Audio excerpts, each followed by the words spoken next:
Bueno, y hoy en este sábado que amenaza con lluvia parece, ¿no? Desde la ventana se ve todo grisáceo. Se viene el gris. Hay pronóstico de tiempo inestable para esta tarde-noche. Ah, menos mal que tenemos acá a Yami que la Sí, tiene claro, posta. por supuesto. Bueno, empezamos el taller de textos, que como les contaba Cristian al principio del programa, seguimos con este libro maravilloso de Roland Barthes, el semiólogo Roland Barthes, que se llama Mitologías, y lo comentábamos el sábado pasado, les comentábamos que fueron textos que salieron publicados en medios periodísticos y después fueron compilados, por eso son textos cortos, y lo que tiene de más, para mí, más fascinante son el objeto de estudio, digamos, ¿no? Porque la semiología, y Barthes mismo, tiene aspectos que son muy complejos, realmente muy muy técnicos, textos que por lo menos yo desde mis limitaciones intelectuales tengo que abandonar porque se pone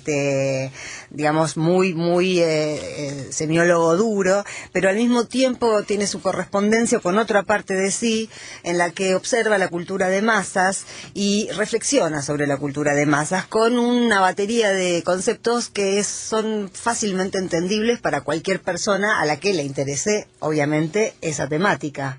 Uh-huh. Hábleme de Rodríguez.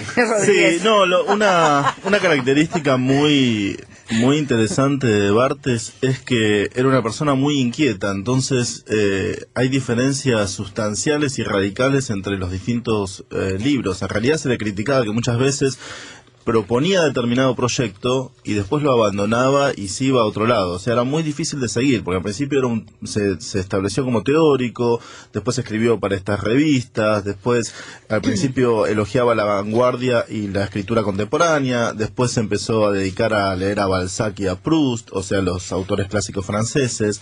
Es un escritor, por eso, inagotable, y hay grandes diferencias entre leer algo temprano de él y leer los últimos libros. Ahora, para poner un poco más claros los conceptos, vamos a hablar específicamente de algunas de las cosas que analiza. ¿Querés que empiece con Chaplin y después vos das algunos otros ejemplos? La semana pasada también les hablamos de uno de los textos que se llama El pobre y el proletario. Y es muy interesante desde muchos puntos de vista, porque lo que analiza Barthes ahí es que son menos de 2 hojas. La película Tiempos Modernos, donde se ve a Carlitos, al personaje Carlitos, trabajando. Pero, bueno, ustedes saben que Chaplin era comunista, pero siempre se le reprochó desde el partido y desde la izquierda que el Carlitos del film no fuera un proletario, que fuera un pobre. Y hay una diferencia sustancial entre mostrar a un pobre y mostrar a un proletario, porque cuando uno muestra un proletario está mostrando a un obrero con conciencia de clase. Y cuando muestra a un pobre, está mostrando a un pobre en estas condiciones de producción, por supuesto que es un pobre metido en un modo de producción, que es el de la revolución y el que trajo la revolución industrial, lo que está mostrando es un hombre alienado. Entonces son dos subjetividades completamente distintas. Chaplin opta por mostrar al pobre.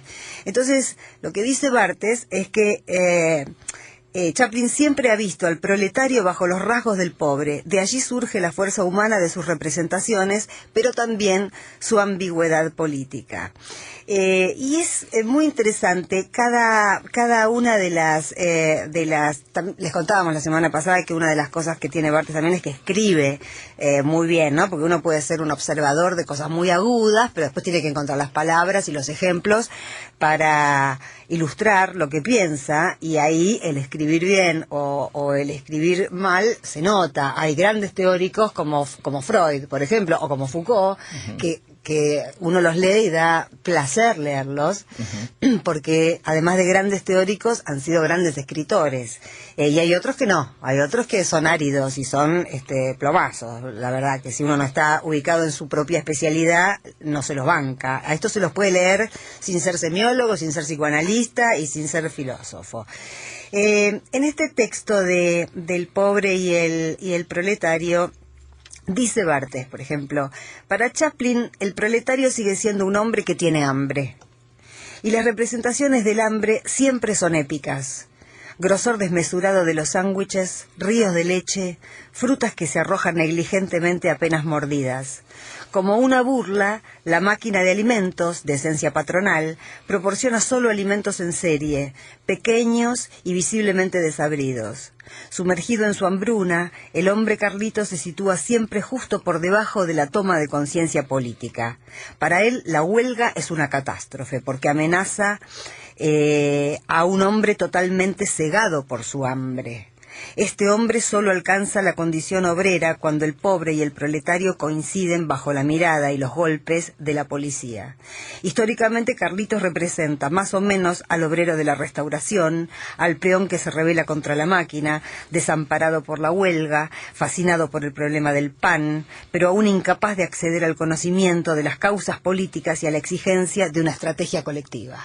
Esto es maravilloso, porque mostrando, después Barthes, en lo que para mí es el golpe de gracia de este pequeño ensayo, descubre por qué al elegir Chaplin mostrar a Carlitos como un pobre y no como un proletario, y acá hay que tomar riesgos, porque está mostrando, como leía recién, a un individuo, a un obrero que no rompe huelga, pero no sindicalizado, digamos, no era un compañero Carlitos. Carlitos tenía terror de que se declarara la huelga, porque él lo que quería era laburar y cobrar, porque necesitaba llevar el pan a la casa. No, ¿qué es lo que hace que alguien pueda dejar de cobrar para llevar el pan a la casa y para sostener una huelga? La conciencia. Claro, como perder el presentismo, digamos. Claro, lo único que te hace justificar eso es la conciencia de clase, que Carlitos no la tenía, como no la tiene el pobre dentro de este esquema, y sí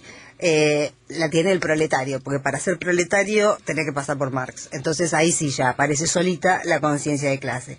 Pero ¿por qué dice Barthes que este hombre, este pobre Carlitos, tiene una fuerza estética mucho más grande que la que ha tenido cualquier obra del realismo socialista? Que eso es absolutamente cierto, porque no hay nada más, yo lo digo siempre, no hay nada más aburrido que el realismo socialista, porque el arte no se hace con el deber ser. Entonces no hay nada más aburrido que te vengan a mostrar algo exactamente como tiene que ser, sin contradicción, ¿no? La explicación y la bajada de línea. Y la bajada de línea y el mensaje, ¿no? La metáfora, y después la moraleja, no la metáfora, la moraleja. Todo eso termina convirtiendo a las cosas en un plomo del que, bueno, uno se aleja. Lo que descubre Barthes que sucede cuando uno ve Tiempos Modernos y ve a ese Carlitos asustadizo, desesperado de hambre y alienado por su modo de producción, es que lo que funciona ahí es la misma técnica del teatro de títeres, para niños, donde aquí lo dice él mejor que yo, porque además este punto de partida de mostrar al pobre y no al proletario lo comparte Chaplin con nada menos que con Brecht. Y dice: Chaplin, conforme a la idea de Brecht, muestra su ceguera al público, de modo tal que el público ve en el mismo momento al ciego y su espectáculo. Ver que alguien no ve es la mejor manera de ver intensamente lo que él no ve. Es genial. Es genial. Ay, menos mal que lo dijiste y lo define, creo que finalmente como anarquista, ¿no? Que dice que es un gesto anarquista y que ahí radica su eficacia, que es mucho más eficaz que bueno, como decíamos, que cualquier bajada de línea políticamente correcta. Absolutamente, absolutamente. Y bueno, yo creo que esto es lo que hace, por otro lado, que Tiempos Modernos sea un clásico.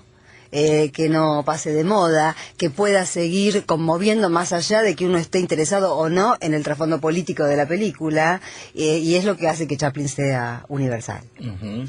¿Qué otros textos, por ejemplo, qué otros objetos de estudio tiene este libro? Y ya vamos cerrando, Cris. Sí, damos otros ejemplos. Algunos son muy divertidos. Por ejemplo, Barthes se concentra en Julio César, la película de Mankiewicz del 53, y dice cómo se define en esa película la romanidad. La romanidad, ser romano. Yo te entendía ser rumano. No, podría ser también. Drácula. Claro. Tener colmillo, por ejemplo. Bueno, acá es algo parecido, es tener flequillo. Él dice que los romanos en esa película se definen por tener flequillos. Incluso dice...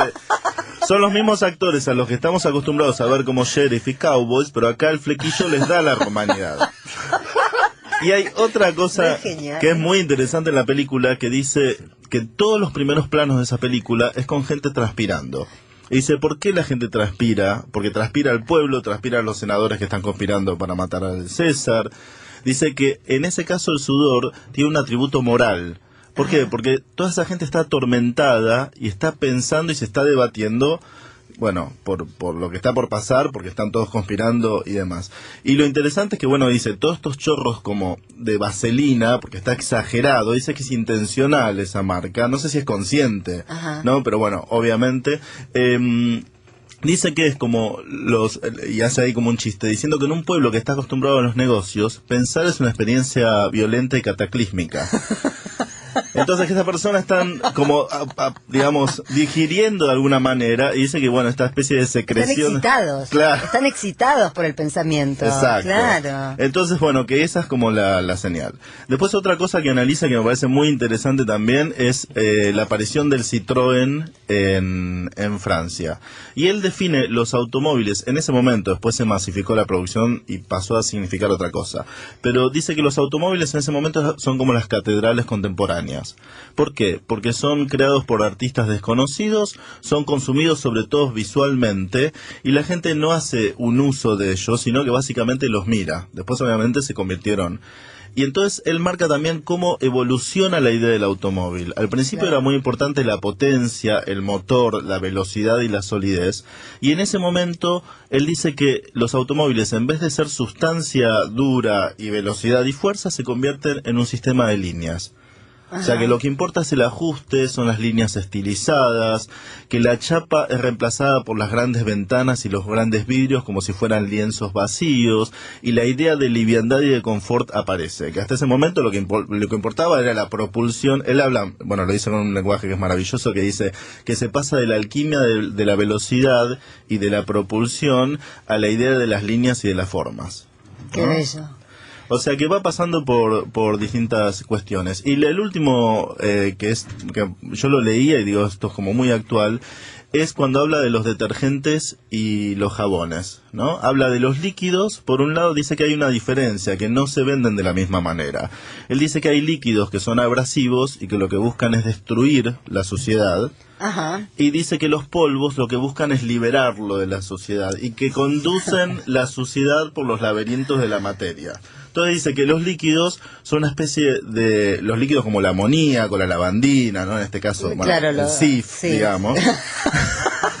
Lo que buscan, trabajan como ejércitos que buscan destruir al enemigo. Bueno, eso lo vemos mucho en las publicidades, ¿no? Los hombrecitos, los Pac-Mans que van comiendo la que mugre. Van comiendo la mugre, claro. Y todo eso. Los verdes en Solves. Los verdes en Solves. Mientras que los polvos tienen digamos, el jabón de lavar y eso, lo que hacen es liberarlo, y a través de la espuma, que él dice que es una señal de lujo siempre, que es una especie de despilfarro de materia, y la idea aérea, lo que buscan es, bueno, como lo dice muy claramente, conducir la suciedad como si fuera la policía. O sea, en un caso es el ejército que busca destruir, y en el otro caso la policía que conduce y pero expulsa. No la metropolitana, la federal por el momento, digamos, por ejemplo. Es increíble cuando uno escucha estas observaciones de Barthes o las lee, porque a veces, viste, uno se queda corto en las posibilidades del pensamiento, sobre todo de este tipo de pensamiento, ¿no? Siempre aparecen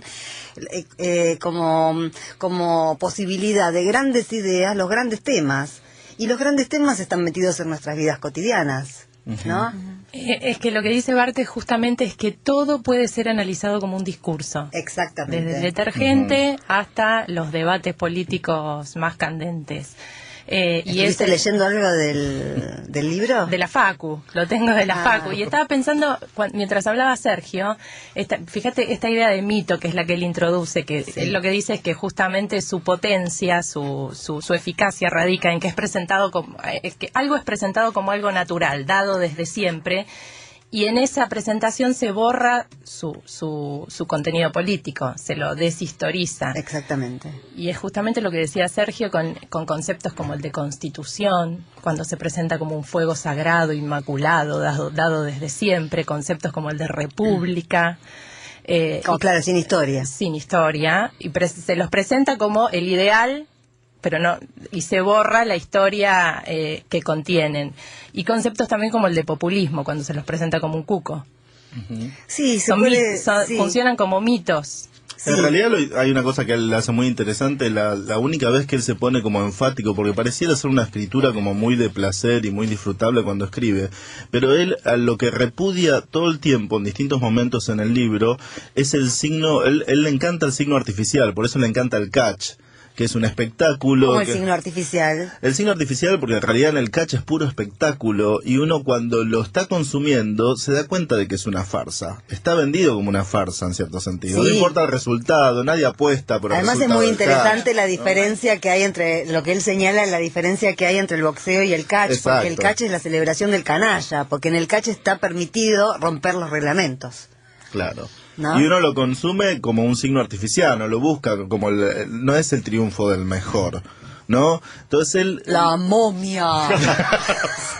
Contra los 3 dedos del extraterrestre, no me acuerdo cuál era. Pero entonces él prefiere eso frente a los otros signos que se buscan, que tratan de pasar, porque dice que es deshonesto esto, que tratan de pasar, como dice Karina, por naturales, y digamos por dados en cierto sentido, ¿no? Es muy interesante lo del canalla porque yo me acuerdo que en una época lo analicé mucho y lo habían digamos asociado con esta cosa de la argentinidad de la que hablábamos hace un rato, con esta cosa de celebrar, esta cosa trucha que se puso muy en juego durante la dictadura, esta cosa de la argentinidad como la cosa de la vivada, de atar todo con alambre, de que somos los más vivos del mundo, de que somos los más blancos de América Latina. Los mitos de Grimson, del libro Mitomanías que él nos contaba cuando hablábamos. Claro. Habla de los mitos que se instalan que hacen al país, digamos. Totalmente. Y lo unía a esta diferencia entre el boxeo y el catch. Me parecía que era esa parte de la argentinidad tiene mucho más que ver con el catch que con el boxeo, porque era como una simulación de deporte donde parecía que se respetaban reglas que no se respetaban y el público lo sabía. Y el público cuando aplaudía al que mejor rompía el reglamento, ¿no? Por eso es la celebración del canalla. Martín Canalegia. Claro, pero él puso en escena, cobraba, claro. Pero él puso en escena eso que además de haber divertido a muchas generaciones y de ser en sí mismo un espectáculo divertido, Barthes escribe sobre el catch porque en esa época, en la década del 60, en muchos sótanos de París había catch y era un espectáculo popularísimo, donde iban las clases populares y era el divertimento, digamos, en lugar de ir al teatro iban a ver catch. Pero cuando yo lo leí, creo que lo asocié mucho a esa idea, que me parece que tenemos que seguir teniendo presente, porque mira vos, ahora asociándolo con lo que está pasando en esta época, también podríamos tener un paralelo entre los que hacen, que respetan o que defienden los reglamentos